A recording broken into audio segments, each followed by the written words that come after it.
Hello and welcome back. Hello, it's another episode of Diabetics Doing Things. It's Rob Eritrea Show. It's August, or it should be August, but it's actually September the 7th. We're at time of recording. We had a busy August. It was some wild times. Brr, brr, brr, brr. That's what that made me think of when you were like, you were Dominic the show. I just Uh, remember there's this bit on shout out the show Smart Guy, TJ Henderson, super yes. intelligent, a fine young gentleman. There was Brother of like, Tia and Tamara. yeah, that's right. That's right. Shout out.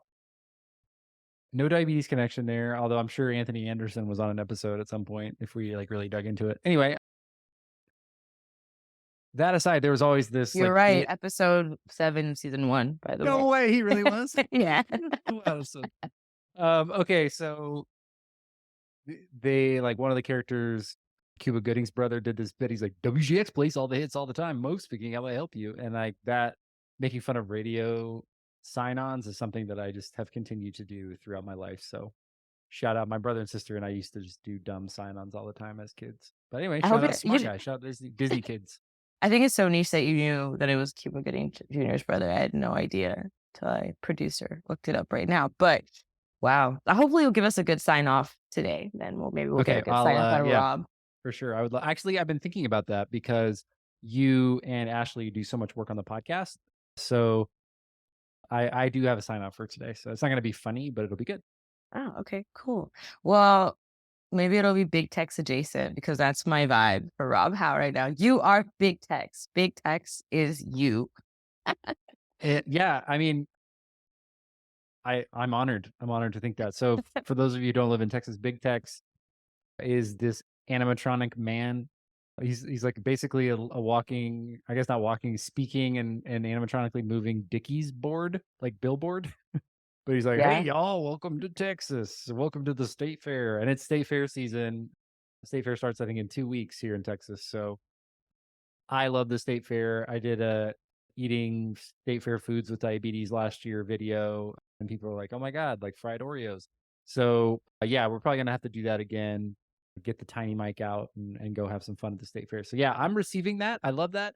Big Tex is a tall dark-haired man and yeah, I like it. I'm all for it. Also, he goes everywhere. Like part of his whole shtick of coming to Dallas for the state fair is that they like drive him through in pieces. So like you always see it on Dallas, Texas TV or like on the news. Like it's part of like growing up in Dallas. Like you'll see a piece of Big Tex on the highway, and he goes all through Texas to get here. So to me, I'm like Rob is basically Big Tex because this month you went to Houston for ADCES. Then you were here in Dallas. We did a JDRF thing, and then you also went to Austin not too long ago. So it's like happening everywhere, man.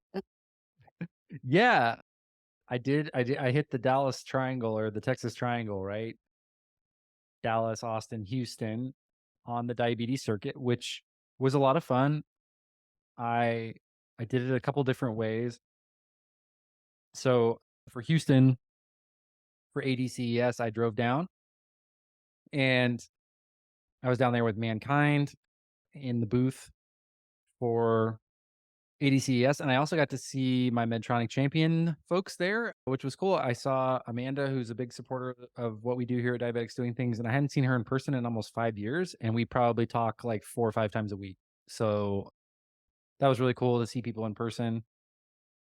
ADCES is my favorite diabetes conference, I think, because I don't know. I don't want to ultra like hyperbolize it. Like favorite might be strong. It's the one I feel most comfortable at because everyone's tired from all the other conferences, and they're just kind of like worn out from diabetes conference season, and it's a little bit more low key. And the CDCSs, I think, just in general, demographically, are just like really nice, like kind of people who really care about their patients and deal directly with patients quite a bit. And so everyone's really nice and sweet and talkative. And I think ADCS is the most approachable of the big professional diabetes conferences. It also just feels close to home. Shout out Diatribe. They were there for and destigmatized thing. I didn't get to go maybe next year, but it seemed like a really good time and lots of good folks all together to talk about diabetes towards like midsummer too in Houston. That part didn't seem fun. And But nobody was happy about it on the ground. I know the ADCS people you got to go where the good conference deals are. And I feel like Houston in August is like the hottest place on earth, so humid. I was like walking around too. I try to like when I go to conferences, like walk from the hotel to the venue, Yeah, yeah, yeah. and oh boy, it was hot. And, like I walked over, I had a breakfast with a friend of the pod, Peter Friedfeld, and at like 6:30 a.m. it was already 100 degrees. So it Oh, was Lord. I tough love to. that you brought up bringing like, getting some of your exercise in while you're walking from, like, hotel to venue. When you're making these ridiculously long road trip rides, is your diabetes impacted by, like, the sitting in the car for the long period of time? I don't know. I feel like I'm not as hydrated when I'm in a vehicle 'cause, like, I'm not getting up to fill up my water, but, I mean, I don't know. Yeah, it's a great question. I made a reel about that maybe almost a year and a half ago when I was going to my niece's graduation, Mhm. because my blood sugar got a little bit high. Obviously, when you're sitting, you're more insulin resistant, and even if it's not like actual insulin resistance, you're just not as active, so it's harder for your insulin to absorb, right? So I think, yeah, the video I made was like, just like you're just sitting there, the insulin's on board and it's just not working, and you're just sitting there and you're just sitting there. I didn't have any problems with it this time. I was very intentional about staying hydrated because I'm just growing older as a person and just being more mature as a result. So and it's also not that far from Dallas to Houston and Dallas to Austin, It's right? So 5 hours. It is a 5-hour dri I'm sorry, that is the most boring drive on the planet from Dallas to it's boring. Houston. I would say it's more like 4 hours, more like Okay. 3:45 to 4, and then basically 3 hours to Austin, but definitely longer to Houston. But I kind of timed it good and didn't get stuck in any traffic. And I think for like the first time in the recorded history of man, I-45 is like not under construction, so everything went pretty smooth. So I just hit some podcasts. I did stop at Bucky's, and I said my prayers, to the Bucky's gods. Dude, And no, it was good. It was my insulin sensitivity was good. I think also, and we'll talk about this a little bit later when we get to the mailbag, but I have been on an automated insulin delivery system now since 2018. So with MiniMed 670G, with MiniMed 770G, and now with Medtronic MiniMed 780G system. So my experience with those things happening in the background that I'm not even really participating in is different than when I was on injections. So it really depends on what therapy you're on, like how things work for you. So yeah, all that to say, like, sure, I've had road trips where I'm sitting in the car and I've corrected my blood sugar or corrected my dose to try to get my blood sugar back in range, yeah, and it's just nothing happened. And I think that's where, as part of the diabetes toolkit, especially then, I added Afrezza because it's nice to just have something that kind of gets into your system without you having to walk around. And yeah, I would do that with like in corporate America, like carby lunches in boardroom meetings, like when you're having like a full day long meeting is usually the norm. So people think it's weird when I do lunges around the conference room table. So I try to make sure I could balance it out with whatever is there. And we have a upcoming guest on the podcast, Michael Castagna, who's the CEO of Mankind, and he kind of talks about how all of the diabetes therapies out there have to use the same insulin, and liquid insulin hasn't really changed the way we mhm. metabolize it in many years. And so that's what he was talking about, like the benefits of Afrezza is it's not liquid insulin. And so anyway, that's a really exciting episode. I think that people Yeah. are going to like. I also didn't think about Afrezza as a problem solver in the situation. I don't know why. Like, I have a prescription, I have Afrezza in my fridge, but I just didn't think about it until now. I don't know why in my head I imagined you pulling over and doing lunges and jumping jacks on the side of the road, which I'm sure I would pay money to see something like that's hilarious. But I had this basketball coach one time who would like we would drive to tournaments in high uh-huh. school and like AAU, and he would like every 2 hours like pull over at a rest stop and like make us jump around and like run around it. And like honestly, that's really good for you. Like keep your circulation up, like get your body ready to move because you don't want to just like stop and start completely. Like if you're like Right. having to get out of the car, like you often do, get out of the car and go immediately and play. But no, I did not do that this time. Okay, Maybe next time. so it's interesting that your coach used to do that when you guys were riding on a bus. For all this travel to in our Texas land that you went everywhere, you drove some and then other times you took the bus, which is I think it's like a first since I've met you. Is that? I don't know, like, Yeah, to get I there so there's like a couple different buses that go from Austin to Dallas and Dallas to Houston. So after the Mhm. Houston drive, I was like really tired, and I also, am offline basically for 4 hours. I made some phone calls, which was good, but I'm chronically ill and chronically busy. So man is booked. I'm trying to make I'm trying to make the best use of my time as I can. And so both the time that I'm spending in transit as well as like being able to recover and like not being tired. And the thing we don't talk about, shout out all the moms and dads out there who are the drivers of the family, is if you're driving Yeah. on the road trip, that's hard work. You got to be present, you got to be paying attention, you got to be driving. And I took a bus. I took a red coach, which is kinda like the in between. There's like a Von lane is like the first class, and they The serve you like fancy. mimosas and stuff. So, like, if you're going on like a bachelor party or bachelorette party trip or like a party trip somewhere, I would recommend that. But and then there's like the mega bus that's like the dollar from and I used to and ride those in college, bruh. No, I do not wanna be on a megabus. yeah, Uh-uh. I think that's generally the vibe is like it's like you do it if you have to. So I would say red coach is definitely in the middle. They had Wi-Fi on one of the legs. On the way back, it was I don't know. I would give it a 70 out of 100. I got there quick. It was no problem. It was easy drop off. It was right by my hotel. I was trying to like make it as minimum viable, like low carbon footprint. Efficient. Efficient. Yeah, my hotel was right around where the bus dropped off, and my event was like short. Just a quick Uber ride. So all in all, it was good, and I got to see some friends in Austin. I was there for like 18 hours, and then I've sort of been meeting internet friends IRL the past month as well, like people I've never really met in person before, and that was been cool as well. So shout out to my boy Drew, and then I got to meet Dr. Roy Collins, who's been on the pod, and then link up with some other friends in Austin. So I don't know. I feeling the love from the Texas diabetes community for sure, Mm. and exploring a little bit of my like, when you go to Europe, you experience this all the time, right? When you go to Europe and Asia, Africa, public transit is very different there, and not everybody owns cars, and it's just a very different vibe than here in Dallas, where if you don't I have a don't car, like you're screwed.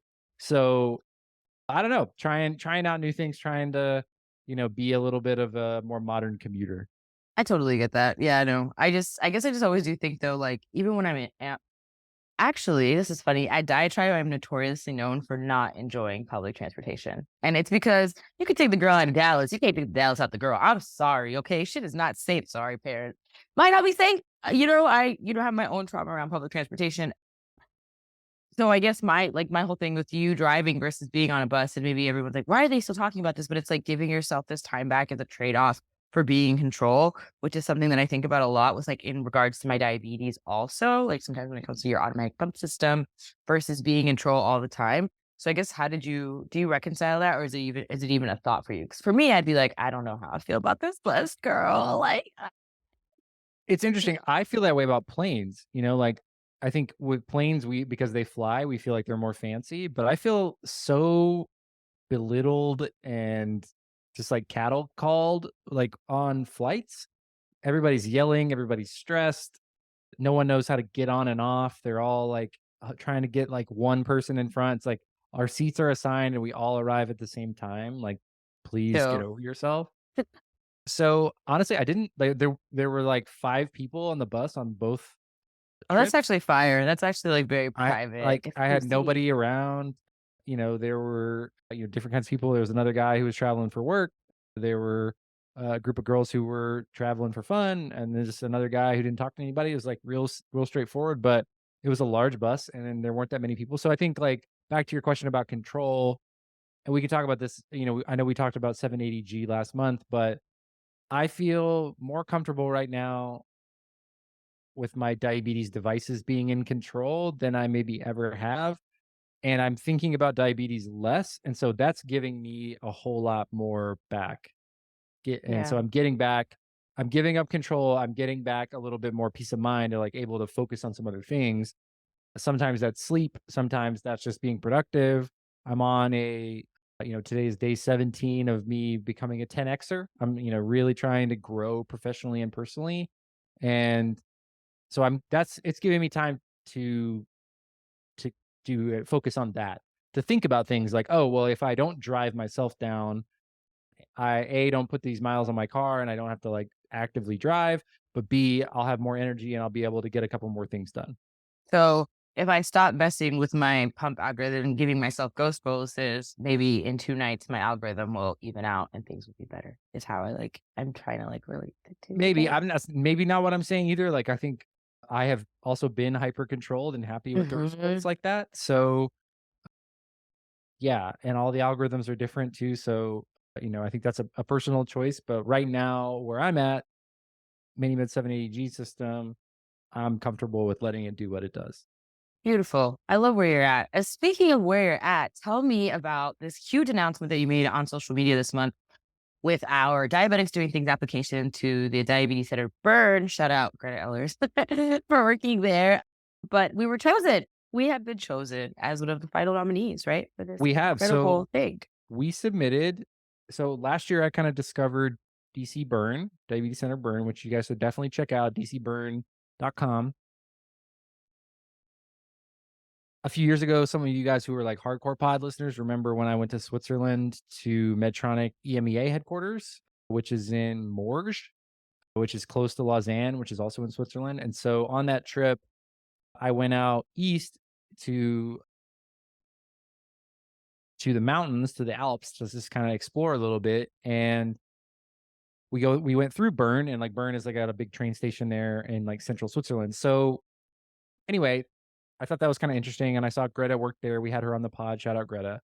And they have this innovation challenge, and there's two categories. First is diabetes devices, and the second is digital diabetes. And so I wanted to submit an idea. That was one of our big milestones for 2023, and we submitted that. And so the Diabetes Creator Collective, which is our project, and we're going to be talking more about on my channels as well as on Diabetics Doing Things over the next coming weeks, made the top 20. There are some amazing projects in there. Some friends of the pod, Bridget McNulty, Jazz Sethi are also in Mhm. there. Mike Natter and his crew are in there as well. And I think it was really cool to see, being named alongside those.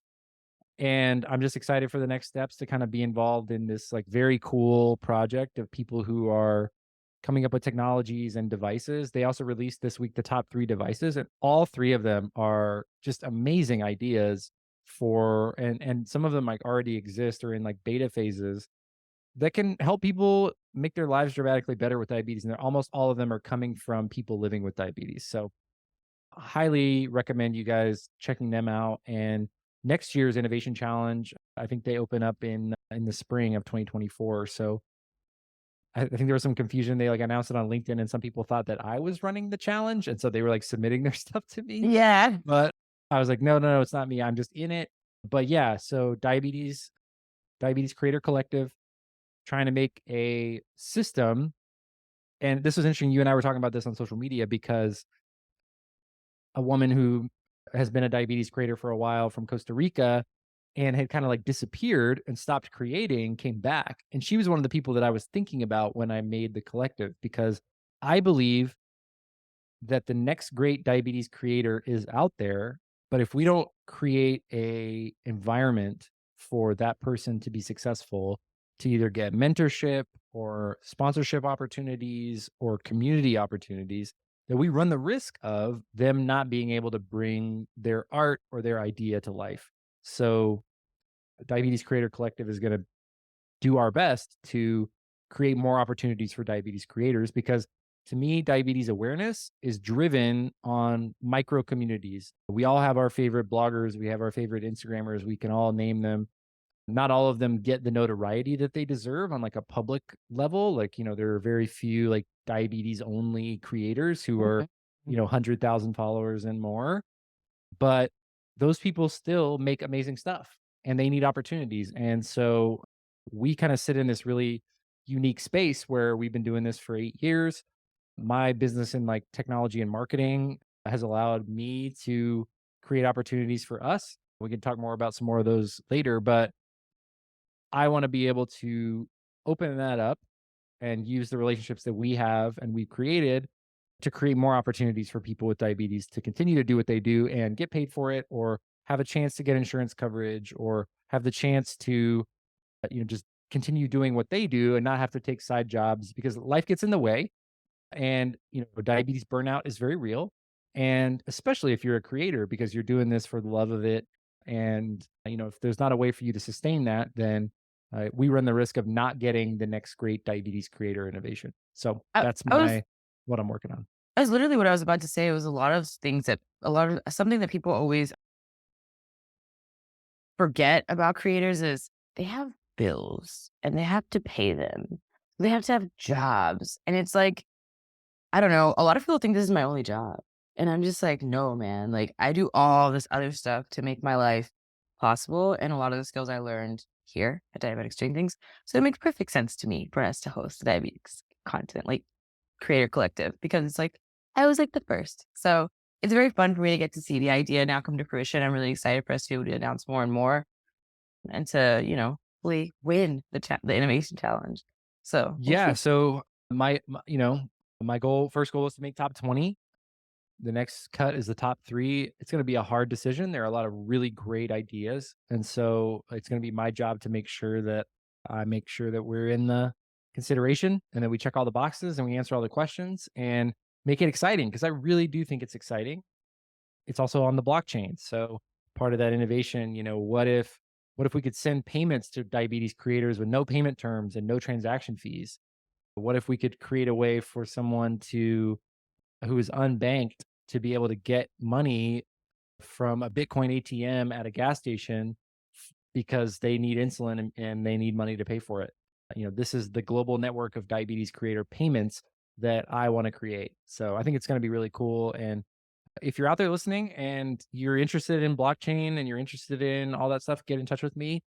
The future is Web3. And that's also been a really cool thing, getting connected with there's a couple guys who are in the innovation challenge who are creating a Web3 diabetes app. And Yeah. it's just neat to meet other people who are interested in the same things as you. Very, very awesome. It seems like we're in this crazy, not crazy, I mean, that's not our word, but exciting phase of diabetics doing things where we're doing all this stuff. Like you're doing all these speaking events again. We have submitted for the innovation challenge and now we're in the top 20 and we're hosting events live and in person. So we're literally going to Denver next week to host Diabetes Legend basketball camp, which to me must be such a moment for you, like, a person who's been playing basketball their entire lives, like, I can't imagine, like, is this your first time hosting a basketball camp? Like Yeah, actually it yeah, I is. was gonna say, like, this Uh, must be what an achievement. Congratulations, by the way, also. yeah, thank you. I love basketball. And I also just I try to think of like 17-year-old Rob. And the cool thing is, and I hope that this person is going to come to the camp, but in some of the conversations with some of the Colorado diabetes chapters of foundations, shout out Children's Diabetes Foundation and JDRF Rocky Mountain. They've been super supportive of me coming to Colorado. And, Colorado is literally my second home. That's where I went to college. And just it's gonna be really cool for me to go back. I have some of my best friends who live there, and so when we came up with the idea, like, we posted it and immediately got a lot of traction. We were in the Denver Chronic or the Denver Gazette, like, someone saw it in the Facebook group, and we were in the paper. We've That's got so cool. awesome amounts of people, registered, and I just try to think, like, what would 17-year-old Rob or 16-year-old Rob with diabetes, like, wanna do? Or, like, what would be cool to him? And there's a kid who's like a pretty good high school player who has diabetes in the Colorado area that one of our partners, I think it was Children's Diabetes Foundation, was saying that might come to the clinic and hear Gary talk, because that's the other thing is Gary Forbes is coming with us, and he is the last person with type 1 diabetes to play in the NBA. He's, somebody who played for the Nuggets while I was in college in Colorado, and me reading about him like at a particular moment like gave me the confidence to continue to chase my dream because he was doing it. And so yeah, I think he just released the second chronicle, or kind of like Volume? the second volume, yeah, in his book series, Soul Survivors, which is about kids with chronic illnesses who are superheroes. And so getting a chance for the kids to interact with Gary and for Gary to, share his story with them, and also have a little fun, little basketball clinic. It's at my trainer from Colorado, who was my trainer that helped me, go from being, in college to the pros. It's at his facility at the Basketball Social House. So it's a lot of things coming into fruition for me.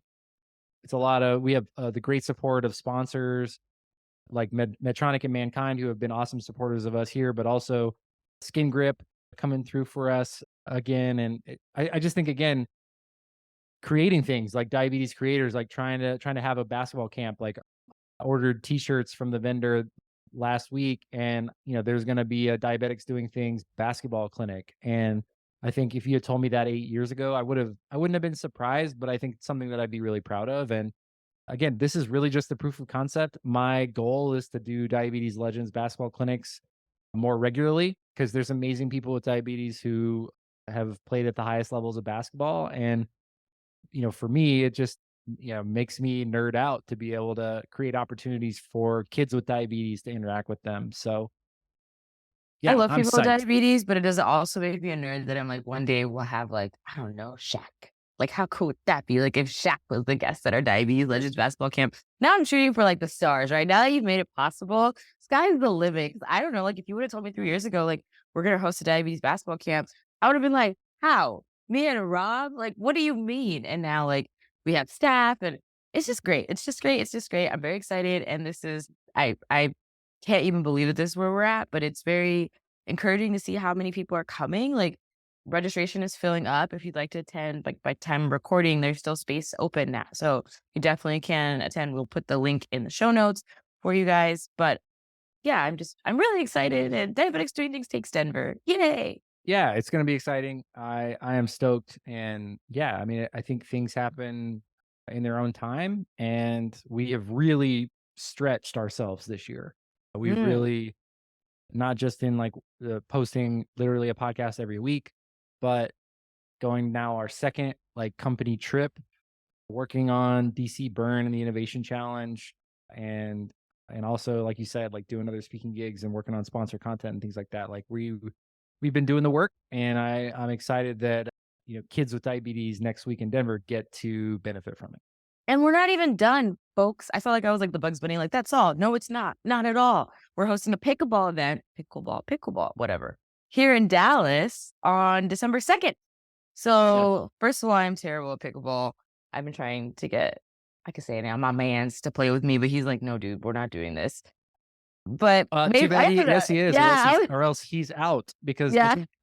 so I will say, I'm glad you brought this up because multiple people have messaged me and be like, I don't know, I'm not very good at pickleball, like I don't get it.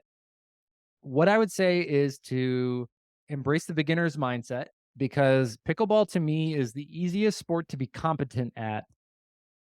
Like you don't have to be great, but you can be competent and have fun without any experience. So you could literally show up.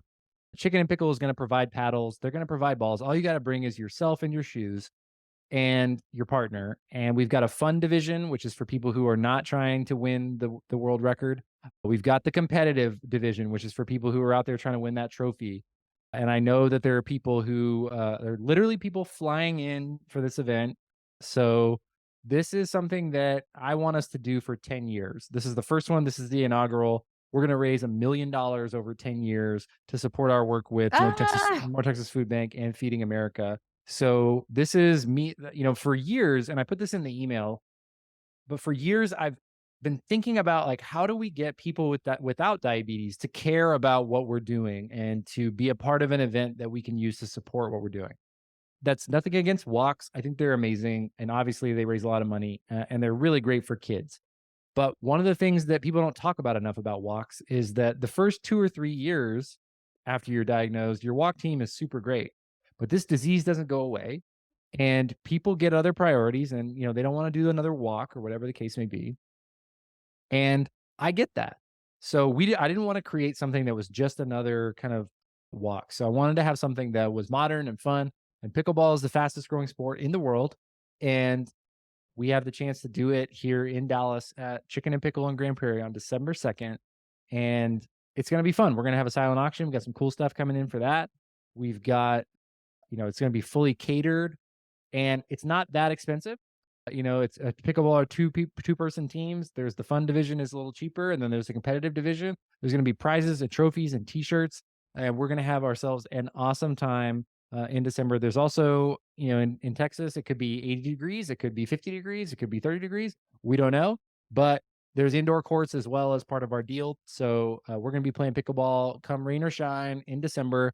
We would have done it in November, but we didn't want to compete with any of the walk weeks during National Diabetes Awareness Month. So National Diabetes Awareness Month, Diabetics Doing Things Pickleball Classic, December 2nd, 2023. It starts here, and I'm going to try to get as many people as I can. I'm going to be shamelessly plugging this for the next 90 days. So please come to this, or else all this will be for nothing. So, You uh, guys wanna watch Rob implode? I'm just I, kidding. No, but it really stresses me out. We're like, "We're gonna raise $1 million over the next 10 years." I'm like, "Guys," he does that to me all the time. Like, suddenly it's like, "We're gonna raise 5 million." I'm like, "Rob, can we just have the event?" let me tell you this. Like, I was playing golf this weekend with one of my buddies he's a little bit older than me, and he has worked in his career on some like really big like sports marketing type things. And we were talking about Colorado and Deion Sanders, and they won their. For those of you who don't know, Deion Sanders used to coach my high school's football team before he went to Jackson State, and now he coaches at University of Colorado. And his kids went to my high school, et cetera, et cetera. So Deion's been a part of my life for a long time.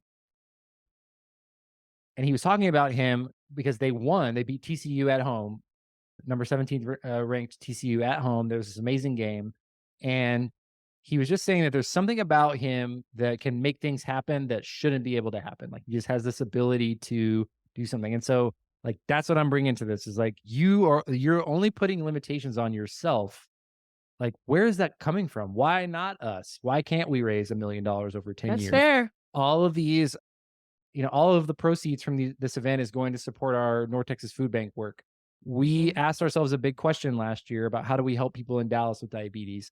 And the answer was we get involved with North Texas Food Bank. Well, awesome. They want to do more stuff with us, and we don't have the capacity to do it yet. So we've got to raise money to do that so that we mhm. can make a difference for our neighbors with diabetes who are totally disengaged from diabetes community, who don't have relationships with their endos, who are, really trying to work hard to make ends meet and are being served through North Texas Food Bank and Feeding America networks. Guess what? We do that here in Dallas. There's been over 500 people that have gone through our little program. We put on an event in June called Getting Started with Diabetes. We had Mhm. some amazing creators. So again, creating opportunities for creators to make a difference in communities of people who need help and need information about diabetes. And so that's where your money is going from the Diabetics Doing Things Pickleball Classic.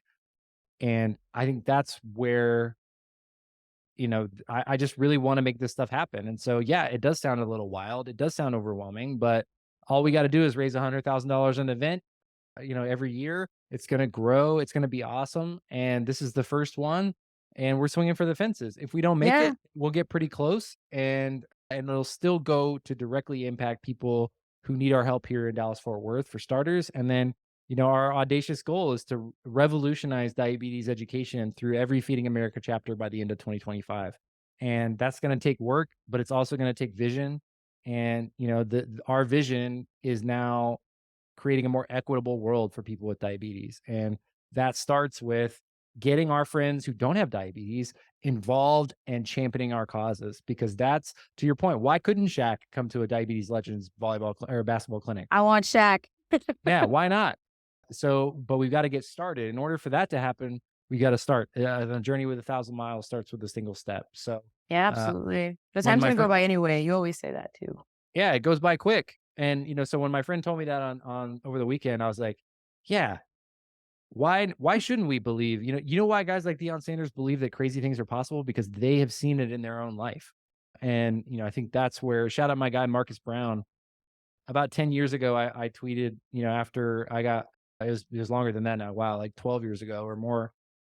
After I signed with the Globetrotters, I was like, the reason I believe that crazy things are possible is because I've seen them happen to my friends. And he was talking about that. He's world champion from Staten Island, New York. World champion boxer. He just won again cruiserweight fight a couple weeks ago. So when you see people that do amazing things, when you hear the people on this podcast do amazing things, it's not unique to them. You have that ability in you to do the same. And, that's what makes me so excited to talk to the people that we have on this podcast who, whether it's just day-to-day life, like doing what they do to make ends meet or to get their kids to school or whatever the case may be, or they're, lobbying to the government of their country to provide CGMs to all the kids with diabetes, or, achieving world records or playing in the NBA or whatever it might be, like that stuff is possible for you too. And so that's what I want, when I turn to dust, when we march towards the great certainty, I want that to be the legacy that I leave behind, is that, man, Rob just smoked it to the filter. He used every ounce of ability and passion that he had before I checked out. It's a fair, you know what? I retract what I said. It's giving me Peter Pan. Like, like when they can't fly unless they believe it. It's very much that. So it's like, we can fly. We can do it. I don't know. You give me these pep talks all the time, but they're so good for everybody else. I love that everybody else gets to hear it because it's the Phil Jackson. And like, The Instagram reel is gonna love that one, I think. yeah, That one's gonna be good. It's just another Rob rant. Okay, enough about me. I've been the center of this podcast, which is my way, but we're short on time, and you have had crazy quite a month. month as well. Yeah, I've been doing a bunch of stuff. I guess we can go all the way back. Let's go back. Like Hillary Duff once said, let's go back all the way back to the beginning. We Shout haven't out talked. Hillary Duff. I know, right? Come clean, great song. No, we haven't. We just haven't had an episode in a really long time. I think that we have these meetings and we do production and we talk all the time, and then life kind of happens in between, and then we get to do this roundup, and it's like, oh well, that happened, and it was just a month ago. So at the beginning, like after our episode wrapped last month, and this is going to be a little TMI for some of our listeners. So if you're queasy or you're a male and you're weird about women functions and periods, like you don't want to check out now, you can. But basically, I was on my period for 16 days and I got very concerned and worried about it. It's not normal for me. I'm just a pretty regular person. And so I Googled it, which is probably the worst thing that you can do. And I also talked to my doctor about it. And they were like, well, you can either wait for it to resolve on your own, or you can come in and see if it needs to be like something needs to be removed, whatever. I I feel like it's not notorious yet, but we'll just tell you guys now. I'm terrible about dealing with stuff.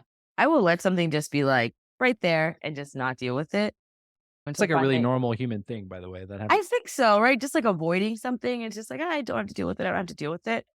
And so I started having like pain. So I started getting these really awful cramps and just not feeling good. And I was like, well, what if it's like appendicitis? I don't know. I just started freaking out. I started like catastrophizing what was going on. So I literally packed up a bag. I feel like also having diabetes has trained me in this way where it's like, bring extra clothes, bring low supplies, bring everything you need to the hospital because you don't know if you're going to the emergency room or if you're going for a long period of time. I did try to go to one of those, what's it called? The diagnosis clinics that you can just go to. Like, Like a urgent care. yes, I attempted to go to an urgent care and they're like, we don't deal with OBGYN stuff here. Go to the emergency room. So I did. When I got there, they were like very concerned that it was that much time of bleeding because basically, like, lots of stuff could be going on if you're a woman, hemorrhaging, some type of cyst, your ovary could be in torsion, just like an unfathomable amount of like despair could be happening. So they did an ultrasound and an MRI and they did a bunch of stuff. And by the end of it, they were like, ma'am, you have an ovarian cyst. It will hopefully dissolve on its own, but please go to the OBGYN. And why did you wait this long was like a big question. Because apparently I could have bled out or something. So all of that to say, I am fine now. It dissolved on its own. I'm totally cool. My blood sugars were messed up that entire time. That sucked. I assumed it was just like period related, but it wasn't. It was like obviously more. And what I learned was that women's health and diabetes is something that we just don't talk about as a community at all. Because I like looked for resources like, okay, what about my diabetes? And there was nothing on Google that could alleviate my terror at what I thought was my impending doom. But I'm fine, and we need more education online because oh my god, I really thought I was gonna die. Well, I think, that I'm glad you're okay. During that same time though, you had a issue with your sensor where like in the middle of the night went super high, and were those two things related? I don't know, Mm. right? So it's like, is it coincidence or is it just your body is freaking out? And as we continue today's conversation about what's going on with me, you'll see that that is like kind of a not it seems like a recurring theme for me where like if my body's not feeling so great, my diabetes is like, hey, red flag, red flag, red flag. And I will just like try to bolus and take care of it my way because that's what I've been kind of trained to do. But sometimes it's not you treating your diabetes, it's like other factors that are impacting your control. It is, and I think control is something that we often comes up as a theme for people with diabetes because you have this weird type A responsibility when you get diagnosed of like taking care of yourself and keeping yourself alive and counting carbs and dosing and remembering to take your medications and all these things. And then it makes it on the other side of it, there are certain things that you cannot control. And that makes those are oftentimes very difficult to deal with and difficult to Hmm. reconcile because it's like, I know my body, I'm taking care of it, I'm making these decisions. And then, something happens like you go on a trip and you come back and you get COVID.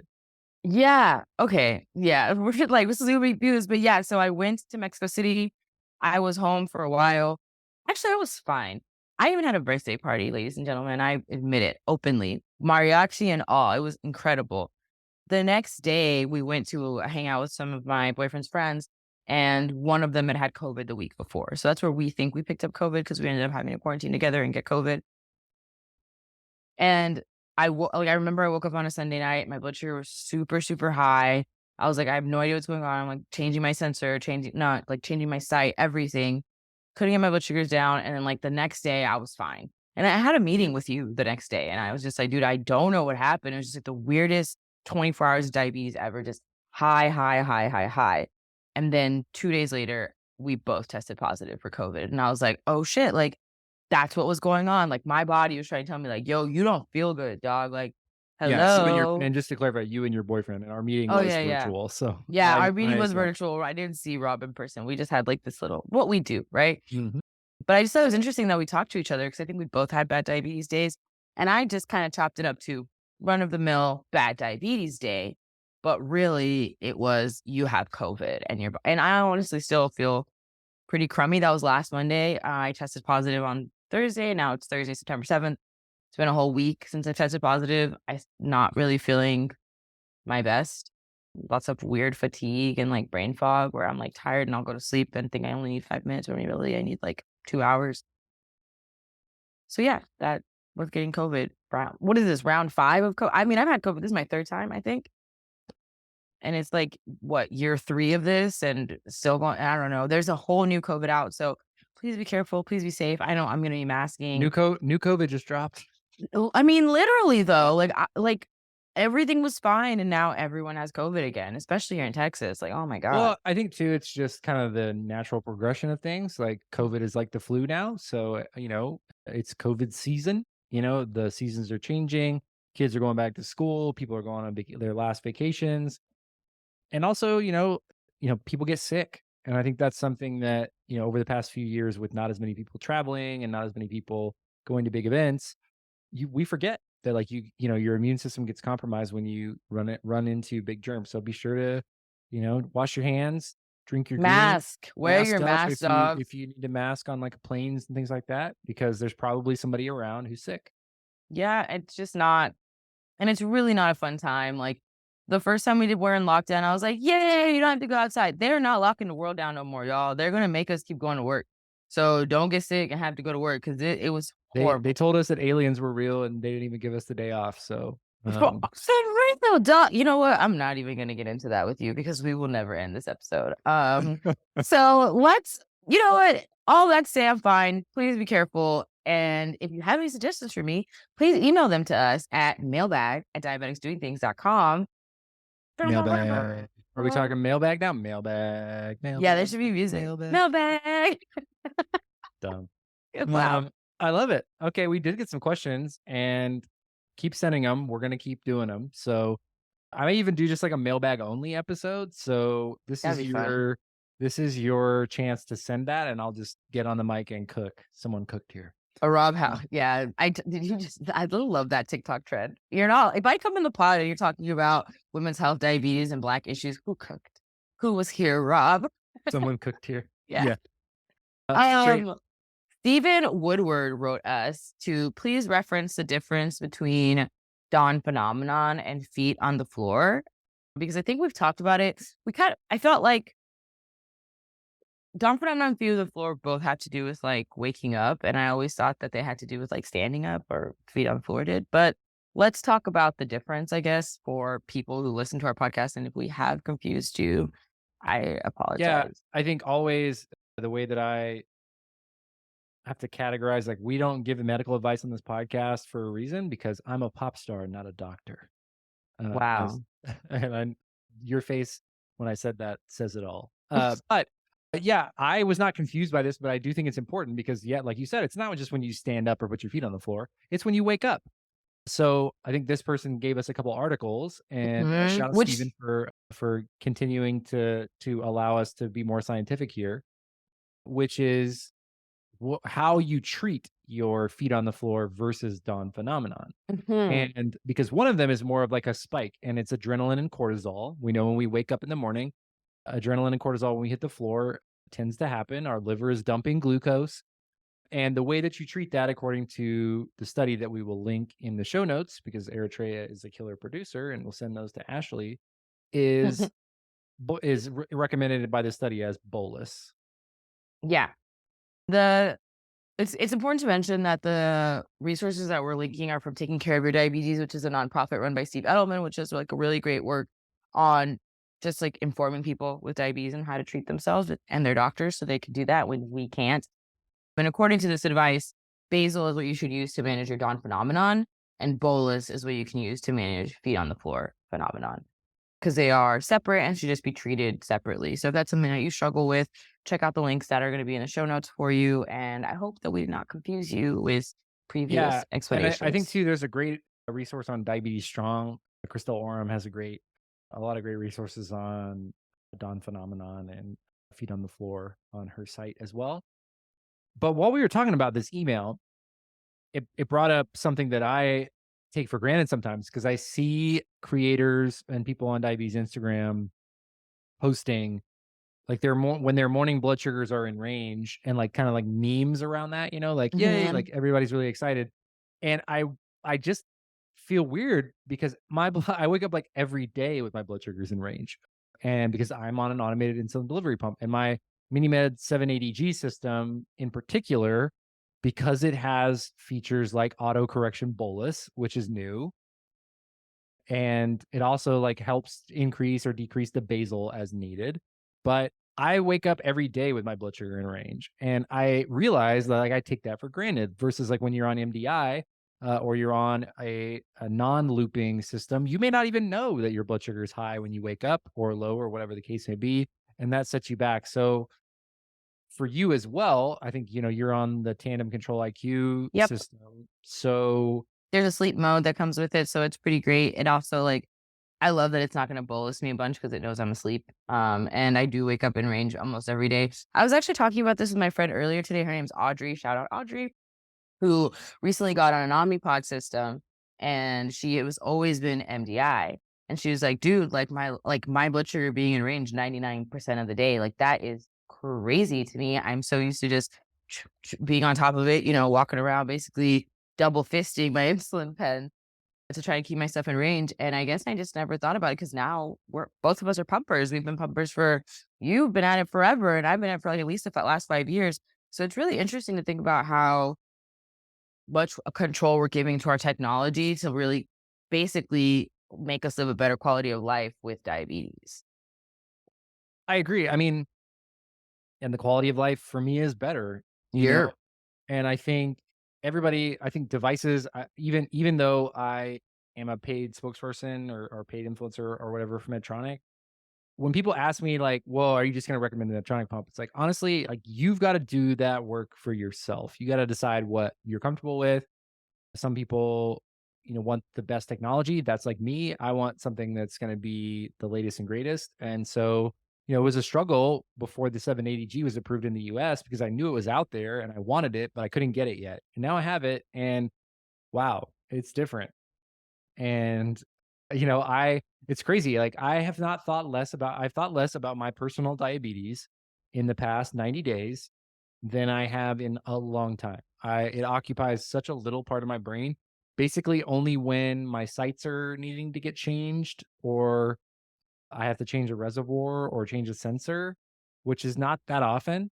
And I had a couple sites that failed even, and like I looked at my 30-day, like I had a bad week of sites. I don't know what was going on, but and I also got replacements for them because I called the 24-hour helpline and they replaced them.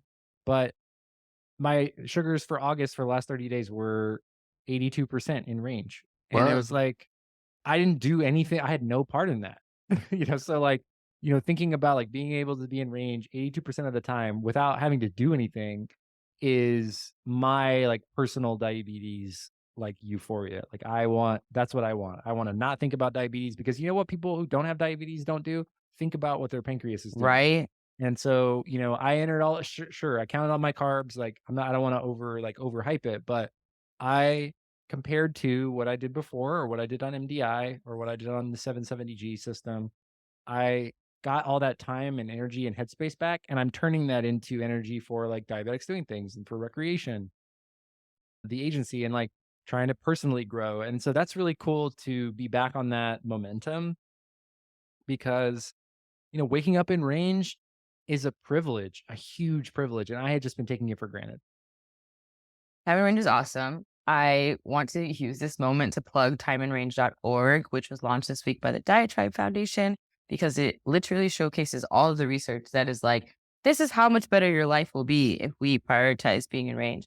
But I also love that you highlighted the privilege around it, because not all of our counterparts around the world have access to the same technology that you and I are so blessed and privileged to access. So, something that I always want to add so that people are reminded that I don't know, somebody said earlier to me today, I know how they meant it. They meant it in a nice way, but they said that when someone's looking for support with as a person with diabetes, like when they say I can't, it's because really it means I won't. And it really bothered me because I was just like, that's not true for all people living with diabetes. Like it's just not accurate. Because yes, a life lived in time and range is incredible and awesome, but also like we just don't all have the tools for it. So if you are someone who doesn't, don't feel bad about yourself. I see you. I recognize you. And I hope you're doing your best. Yeah, I think a toxic belief that we have in the West is that life should be fair Mhm. or that it should be easy, and it's not. And I think the minute you allow yourself to accept that life is hard, diabetes or not, you relieve yourself of the stress of trying to make it easy. Right. And, when you encounter challenges, and you will encounter challenges, you don't have to beat yourself up for not having it all figured out. You don't have Uh, figured out? Good. yeah, I knew you were going there. You guys saw my video. Some people didn't recognize it as parody. Some people thought it was real. It's I half and half, bruv. it You is happening. cannot sit here and tell me it's all parody. I want you guys to know that he actually feels that way. It's weird. But at the same time, it is also just jokes. I just remember though, like, and it's become really clear to me. I've repeated this a lot, but I was really frustrated with not being able to be better at or not being able to have like certain things in my business life and professional life like on autopilot. Like, oh, I was telling myself this story that I shouldn't be having these problems. I have enough experience and enough ability to figure them out. It should be easy. And then I remembered, because everything comes back to basketball for me, there has never been one single time where I stepped out on the basketball court and automatically all my shots went in and all of my plays happened and I didn't have to do anything.